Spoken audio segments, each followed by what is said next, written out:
Josh Hennig back here on 97.3 ESPN. Hanging with Hennig on Saturdays. It would not be Hanging with Hennig without Andy McNamara. Each week we talk fantasy football here on the show on 97.3 ESPN. Streaming live on YouTube and X in the Dr. Squatch virtual studios. As always, Andy, we'll take a little break from the Phillies talk, from the Eagles talk, and we'll get into NFL Week 5. First of all, how you doing, my friend? I'm doing good, man. Yeah, baseball playoffs cooking. We got the Browns in London on Sunday, and boy, Josh, there are injuries, and there are more injuries. And fantasy football, I'm getting blasted with questions, and at some point, Josh, you're just like, yeah, you know, when you're down to the scrubs on the waiver wire, this is the hardest year to have to need people off the waiver wire with all these injuries. It's crazy. Well, I'm glad you started there with London, because that was where I wanted to start with you, which is we know the Vikings have 4 of their 5 starters injured for the game in London. Yeah. And the Browns are playing a quarterback who will shortly be injured very quickly. But my larger question is, this is starting to look like a game where it's like if you have anybody on the Browns or Vikings, just bench them for this week. Is that fair? Unless it's Quinshon Judkins for the Browns. They are going to have to use him, and he has been stellar. Now, the Vikings are going to know this and try to stuff him up. But, man, I'll err on the side of what I've seen out of Quinshon Judkins being Nick Chubb-like in his delivery and power and being able to push, and then bust through. I'd say Quinshon Judkins. Outside of that, though, like, again, it all depends on fantasy, Josh. Who else do you have? Like, I'll play Jordan Mason. The Browns have been real good at stuff in the run, but, like, who else you got, right? You're going to play Justin Jefferson. Who else you got? But to your point, right. It's overall, it's like, yeah, this is ideally if you have other options, you want to try to stay clear.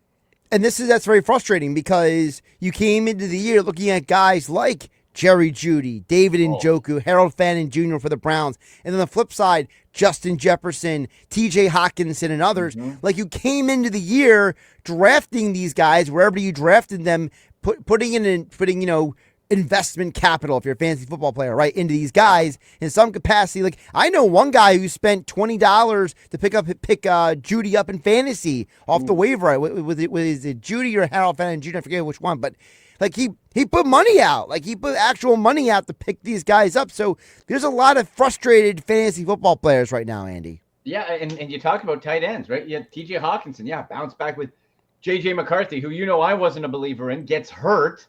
Carson Wentz, that you and your audience know quite well. Not the same guy who was there. No. And he's put up actually a bit better numbers than I anticipated, but he's still not good. Let's be straight. And so then you look at a TJ Hawkinson, and it's so frustrating when they have all the talent. Let's look at TJ Hawkinson, see 3 catches, 1 catch, 5 and a touchdown. Good. And then 4 catches for 39 yards. David Njoku is a ghost. I said on my show, the Sick Podcast with Andy McNamara, so where is he? Is it Njoku's fault? Quarterback, offensive line, play calling, all of it? Harold Fannin, if you have to own, and I wouldn't go sprinting out to do it, but if you had to own one Browns tight end, it'd be Harold Fannin Jr. right now, not David Njoku. And I'm one of those guys that you said, lining up with how Flacco finished in 2023 and Pop and the points and yards, I went heavy on Jeudy and Njoku. Turned out to be 2 bad picks so far. What are you going to do? Yeah, what are you going to do? Well, you're going to try to find other options, which we're going to ask from Andy McNamara. Hashtag Ask Andy on the Twitter X platform for the Sick Podcast every Sunday. Like, subscribe, download wherever you get your podcast. The Sick Podcast with Andy McNamara. Also, you can follow Andy at AndyMC81 on the Twitter X platform and AndyMC Sports on Instagram. You mentioned tight end. I got to ask you about some of the big news this week, which is, Brock Bowers, for our audience who didn't see this, he came out and told the media, because he's listed as questionable for the game on Sunday, did not practice Thursday and Friday. But Andy, the bigger news is that he told the media that he can't play to the best of his abilities right now because of his knee injury. So he's basically was telling the media on Friday, Andy, that even though he might play, he's nowhere near 100%. Wow. There's a lot of people who looked at Brock Bowers as their tight end 1, right? Sure. So now, what do you do at tight end if Brock Bowers not 100%. TJ Hawkinson is basically going to get barely no targets, right? And then Njoku and Harold Fannin Jr., like, you're running out of tight ends, Andy. You absolutely are. And the first thing I always look at, of course, if you get injured, who's the next man up? Well, it's Michael Mayer, who the year before Brock Bowers did have a good offensive year. He's supposed to be really good. So, maybe him. Then you go look, big old Q next to his name. He's not 100% either, Josh. So we don't want Njoku. We don't want Hawkinson. Fannin Jr. at best, probably going to get you 7 points. The wild card, of course, is Dylan Gabriel. Does he somehow – we've seen quarterbacks all the time, right? You come out, first time, no one's seen you. Maybe you pop, maybe you flash, but it's a lot of ifs, and too many ifs, no good. So where do we look? My top ad, and Josh, I never thought I'd be saying this, top tight end ad this week, Brenton Strange of the Jacksonville Jaguars. Welcome to week 5. Not week 15, week 5. We are in Brenton Strange territory. And you know why that excites me, Josh? Because Brenton Strange at least gives you some sort of high, in quotations, floor. Last 2 weeks, hasn't scored a touchdown all year. But last 2 weeks, 10.5 and 12.1 fantasy points. That is a bonanza of fantasy points for the tight ends this year. So we're grasping and hoping we can sniff and touch double-digit fantasy points, even if it's 10. That's why I think Brenton Strange, if you pop a touchdown on that, now we're talking having a good day. 7 targets, 6 catches, very consistent. Playing Kansas City. This is a really good spot for him. And I think, too, maybe with Jane Daniels coming back, it helped Zach Ertz, who had a real nice first 2 weeks, and no coincidence. When Daniels got hurt, fell off. 2 weeks, 2 touchdowns to start the year. Zach Ertz is available still in about 26% of leagues. So you check on him. Brenton Strange would be my next one. And maybe, like outside of that, Jeff, we're going Chig Okonkwo. Yeah, you having a good time, listeners? Huh? You want some Chig Okonkwo? I don't, but by gosh, he's there. Maybe Theo Johnson of the Giants. He got a touchdown with Jackson Dart in there. It's a reach. Bottom line, give me Brenton Strange and Zach Ertz as a 1-2 punch to try to go get. And then after that, good luck to you. I would put Theo Johnson underneath him. Well, you just mentioned Washington with Zach Ertz. We got to hit on them because one of the big news as well this week was Jaden Daniels is back. Now, you answered the first half of the question, Andy, which is Zach Ertz. But are you telling Deebo Samuel owners plug that boy back in the lineup too? Because, listen, no Terry McLaurin, right? He's out till God knows when, which was a horrible deal for me because I made a trade with the idea that Terry McLaurin was going to break out, and now he's the one injured. I'm without Deebo. So, for those Deebo owners that are not me, Josh Hennig, what is your advice to them? Well, you got to plug him because I'm seeing here, missed 2 days of practice earlier this week with a heel injury, was off the injury report as of Friday, good to go Sunday. Right. So you play him. You absolutely play him. He's been spectacular with Jane Daniels and just overall. And you always look, right? Opportunity equals success in fantasy football. I always say it. Deebo Samuel's going to get the big touches.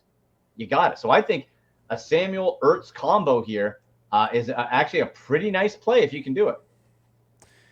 Speaking of tight ends, are you starting to look at? I don't know how many leagues he's available in, but is Mason Taylor going to eventually maybe be a tight end that we're going to lean into? Because they're playing the Cowboys this week. The Cowboys defense is basically they would be better off with you and me playing out there. So it's and now the Jets the Jets can score points. I don't know if they can play defense, but they can score points at times. So is Mason Taylor, maybe he's not available on waivers, but is he maybe, for example, you might have a guy, just use an example like myself, Andy, right?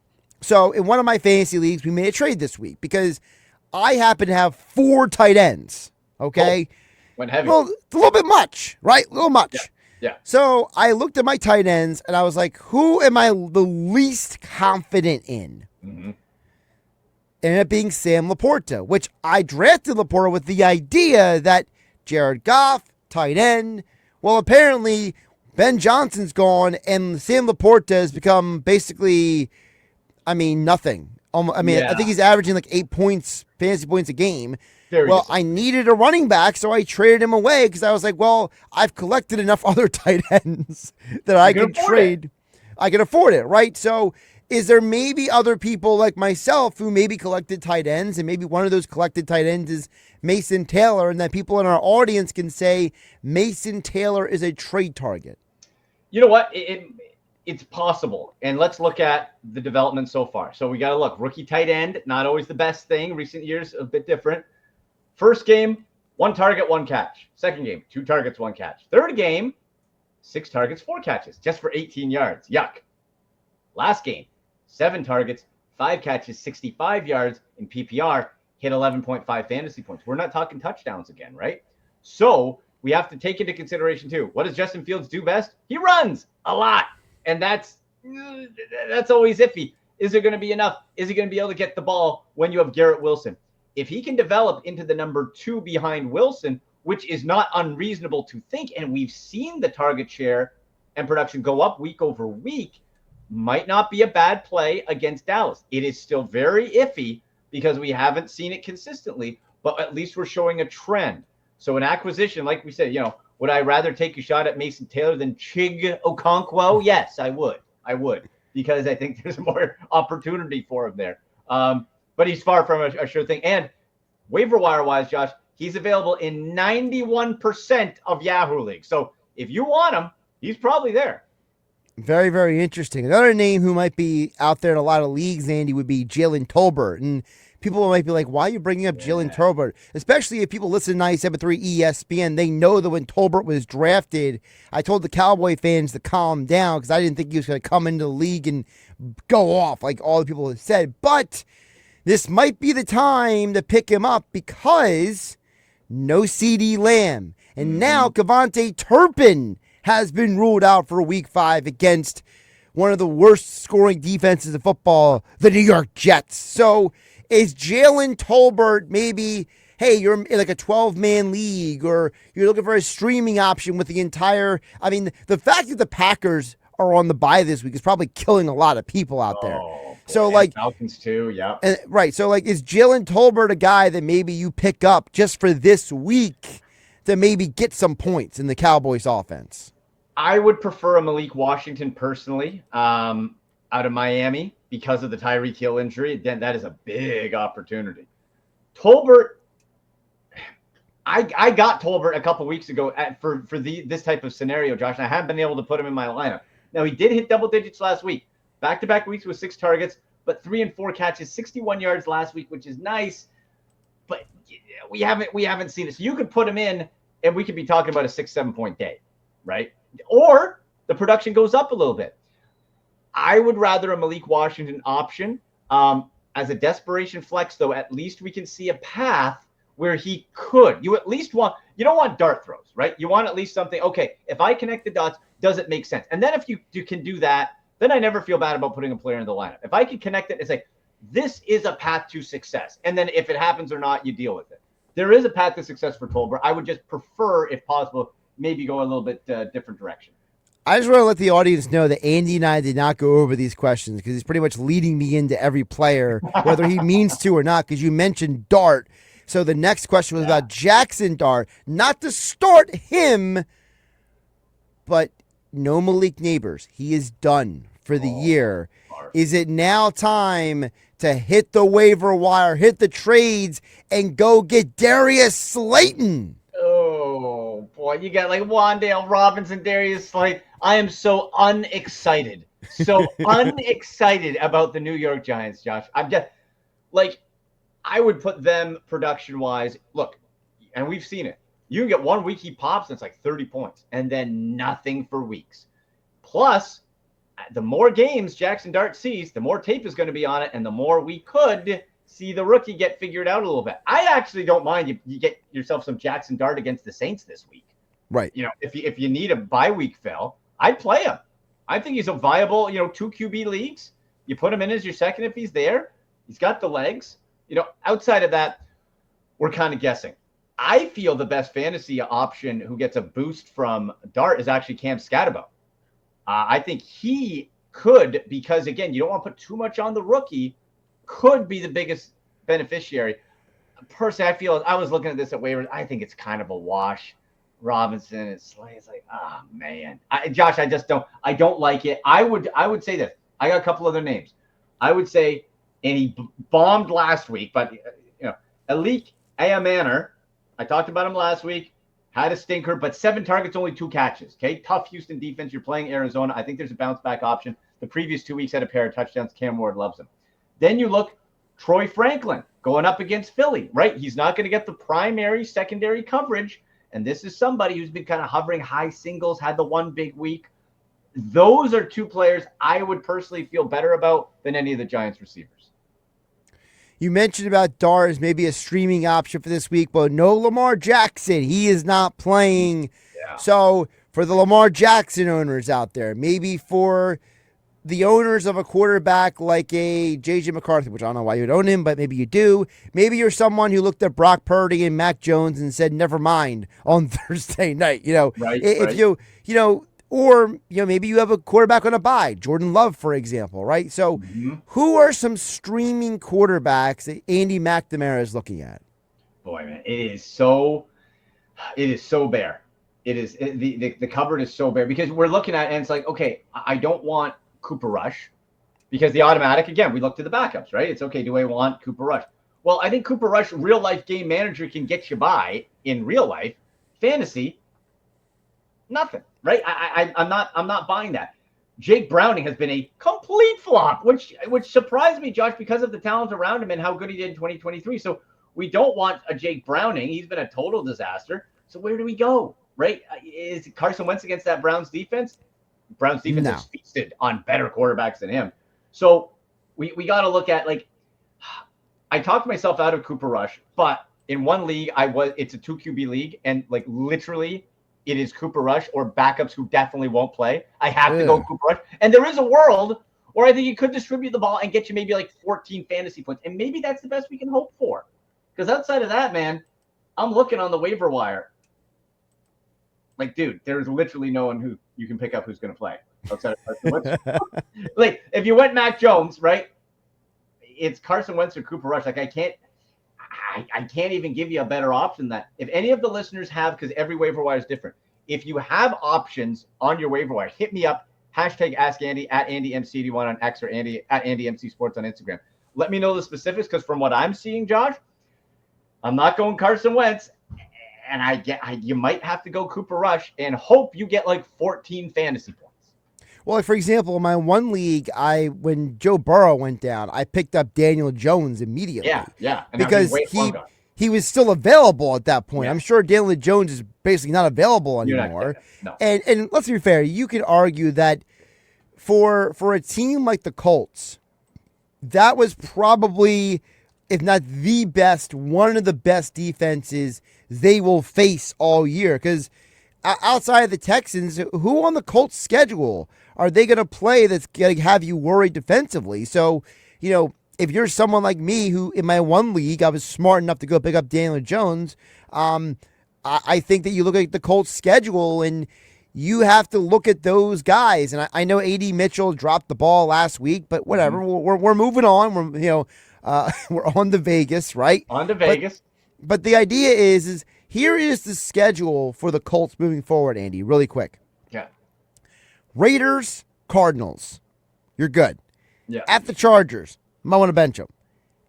So then you come home to Tennessee, at Pittsburgh, home to Atlanta, bye week. That's a manageable schedule if you're looking at Daniel Jones and you're alternating him with another quarterback where you can kind of play the matchups, right? Yes, absolutely. And I will say, I would put Daniel Jones in this week for sure if you got him.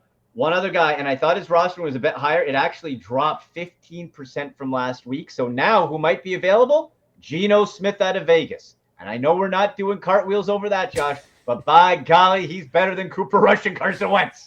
All right? This guy's got you at least 18 fantasy points in week 1, 6 in week 2, 26 in week 3, 12 in week 4. Look, at least you got a bigger upside with Geno Smith. What are you going to feel more confident? If I put Geno Smith in and Cooper Rush goes off by some miracle, I can't feel bad about it because there's no way you could have predicted that would have happened logically, right? Geno Smith has got to be your best quarterback at 38% ownership. If you need a QB, you're in bye week trouble. Check him out. It's as good as anybody else you're going to get. That's for sure. I will say Kenny Moore has been ruled out for the Colts again. So the Colts defense this week, I don't think Geno's throwing 3 interceptions again. Let's just put it that way, Eddie.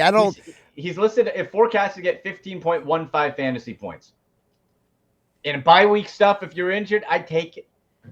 Yeah, exactly. You take it, and then after that for Geno too, you got Tennessee, Kansas City, bye, and Jacksonville. So again, you got to play the bye weeks, you got to prep, and you got to see. And it's Geno Smith, Cooper Rush, or don't do Carson Wentz.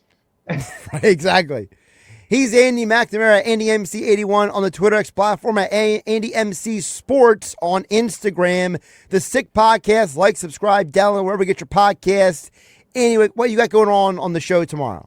Well, we got on Sunday, it's going to be live 9 a.m. Eastern, an earlier start because the Browns are playing in London. So we're going to go 9 a.m. to 9:30 directly into the Browns game on YouTube. Sick Podcast with Andy McNamara at Sick Pod Browns on X as well. And so we're going to be going hard. We'll give you the injury updates. We'll get you ready for that specific game. But more importantly, for non-Browns fans, the fantasy football starts. It's hashtag Ask Andy, and we're going to build our ultimate parlay ticket, our betting ticket in the parlay party, and get you ready for some early football, man. It's going to be fun. Love it. Andy, appreciate you jumping on, my friend. All right, buddy. We'll talk to you later.